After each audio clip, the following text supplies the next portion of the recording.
Hi, Assalamualaikum. My name is Nur Iza Kusrina binti Muhammad Shahrin, and today I'm going to do the Equities trading game presentation. Trading in the Bursa marketplace is to earn knowledge regarding investment in stocks. There is a list of stocks of companies. Playing this game teaches me how to trade, whether to buy or even sell. It teaches me to observe the stocks and search for news, information, financial information of companies to be invested. Then, I would choose the right companies to invest in stocks in order to maximize my profit. It is important to look at the price and other indicators as well. This game also makes us to see the profitable and unprofitable company for doing investment. In order to do investment, it is not all about the price only. It is important in terms of technical analysis to observe other indicators such as volume, candlestick pattern, current trends, and many more. Then, it will make us judge or make decision on which stocks to buy in order to get maximization of profit.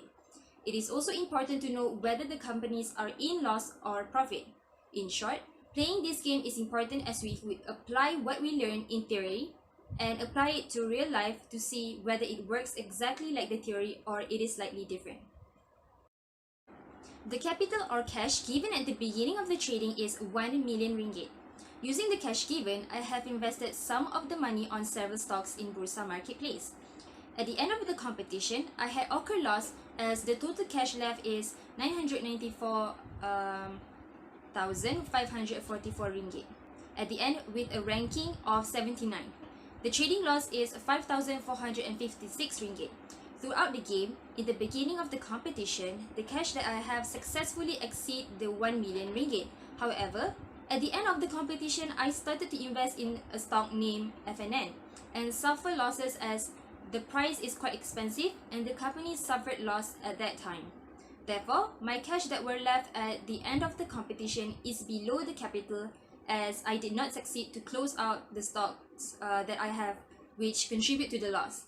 Moreover, the stocks of the company left at the end of the competition are having loss. After trading, I decided to choose the most profitable company and the unprofitable company that I have traded in throughout the game.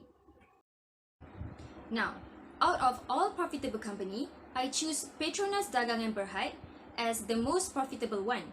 This is because the price is low at that time and the trend line is going upwards. Therefore, I decided to invest it with a large number of lots. In addition, I succeeded to receive a huge profit as I sell it when the price started to increase higher than the buy price. I bought this stock several times throughout halfway of the game.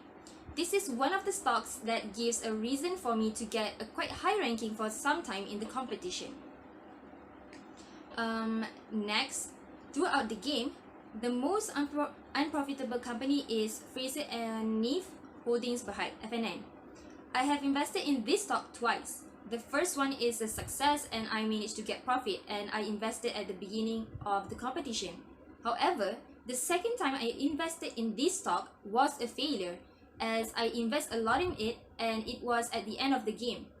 The reason for the losses is because after I started to invest in it, the price has a sharp decrease as the MCO has been done during this COVID-19 pandemic and the company started to face losses.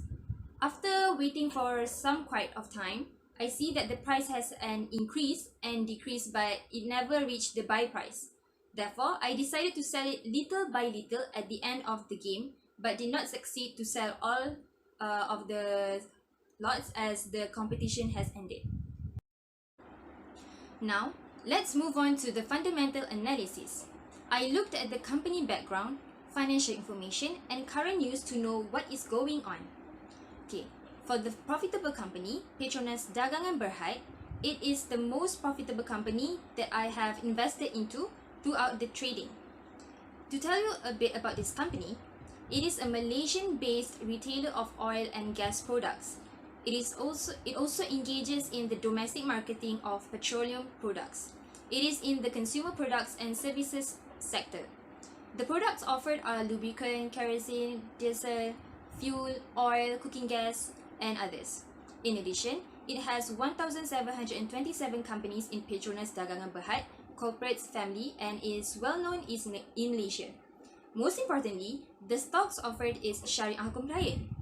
In addition, according to the news, the company remains profitable despite the COVID-19 pandemic. Although at the earlier of the pandemic, it has sharp decline, but despite the challenges, it is able to recover by creating an innovation. For example, it launched the best fuel named Petronas Primex with Pro Race to fulfill the high demand in advanced technology. It makes fuel 25% more efficient in terms of oil friction reduction, and there are many more that are launched. In terms of financial, in the first quarter of 2021, it has successfully came above expectations because of the higher product margins has spread accompanied with the increase in oil prices, although sales volume is low as there is a strict MCO going on. In the first quarter of 2021, it is above the expectations at 41% full year forecast because of oil price increase with the net profit value 184 million. Moreover, the target price is also increased to 19 ringgit 80 cent from 17 ringgit 60 cent. For the unprofitable company, Fraser and Neave Holdings Berhad (FNN) is the most unprofitable company that I have invested into throughout the trading. To tell you a bit about this company, it is in the consumer products and services sector as it offers products for consumer needs. It is an investment holding company that manufactures and offers dairy products and soft drinks in Malaysia and is quite famous internationally too. Example of its famous products are 100 Plus, FNN carbonated drinks, milk brands, and many more. The reason for investing in this company is because it seems like it has a great potential of high profit as price keeps on increasing in the beginning of the competition. However, there is this one point as it reaches a high price or at peak and started to face loss. According to the news on 17th of May 2021, FNN has emerged as one of the top losses and has slipped 1 ringgit and 2 cents or 3.54% of previous price and remains cautious. In addition, it has estimated that the second quarter will become slightly weaker due to COVID-19 pandemic. The target price has also been lowered, which is 32 ringgit and 55 cent from 33 ringgit and 80 cent. However, it is expecting to have a recovery and growth in domestic and export market as companies are being eased to the new norm but in a much slower pace. Now, let's have a look at the technical analysis part. For both profitable and unprofitable company, which is Petronas Dagangan Berhad and FNN, I use the same strategy or indicators in order to identify the buying or selling transaction. The indicators that I use to measure are trend line or candlestick, moving average, days high and days low, relative strength index (RSI), and Bollinger Band. However, not all of them give signals at the same time. By using these indicators, it will be easier to identify whether it is suitable to make an investment. Firstly, by looking at the trend line, I would observe whether the trend is bullish or bearish. I would buy if the trend has just started to go bullish and if there is a possibility for future increase, and will sell if there is a trend reversal to bearish. Looking at the candlestick pattern is also important as I would look for inverted hammer for possibility to buy and hanging man for possibility to sell because both of them are reversal candlestick pattern. Secondly, I would observe the moving average. If price crosses the moving average from below, it is a signal to buy. Meanwhile, when price crosses a moving average from above, it means it is a signal to sell. Thirdly, days high and days low is also important to look at. This is because when the price is slightly above the days low, I would buy it and look whether it managed to reach days high. If it reaches, I would sell it if the price difference is quite large. Next, I also observe the RSI indicator. When it has gone into the overbought position and crosses below the 70%, it is an indication to sell. Meanwhile, when it has gone into the oversold position and crosses above 30%, it is an indication to buy. It will give a little bit of sight for trading. Lastly, I use the Bollinger Band to identify buying and selling signal. When the price exceeds the upper band and is in overbought position, it is the best time to sell. Meanwhile, when price exceeds below the lower band, it is the best time to buy as the price is lower at that time. I use these strategies, indicators or strategies in order to make a decision to buy or sell for both companies, and some of it works. As an example, for the profitable company, I have once gained profit as I bought at 18 ringgit and 58 cent and sell it at 18 ringgit 60 cent with 5,000 lots. It is one of the highest profit I have received. Meanwhile, for unprofitable company, I had gained loss as I bought at a high price and price seemed to decrease afterwards. I have used all of the indicators mentioned previously. I could say that some of them are reliable and some of them are not. Next, the most workable strategy is by looking at the trend using candlestick pattern. I would see if the trend is going bullish or bearish. If the trend has just begun to increase and if it shows there is a reversal previously, I would consider to invest in that stock as price is low and is expected to increase in future. If trend started to show sign of reversal to bearish, I would wait for it to happen first before consider to sell. Most of the time, this strategy works. Meanwhile, the most not workable strategy is volume. This is because the volume could not be seen as an independent indicator. Other indicators must be observed too, as volume could not give a detailed indication. Volume that is in green color shows a lot of people are buying when it is high, and the red one indicates people are selling.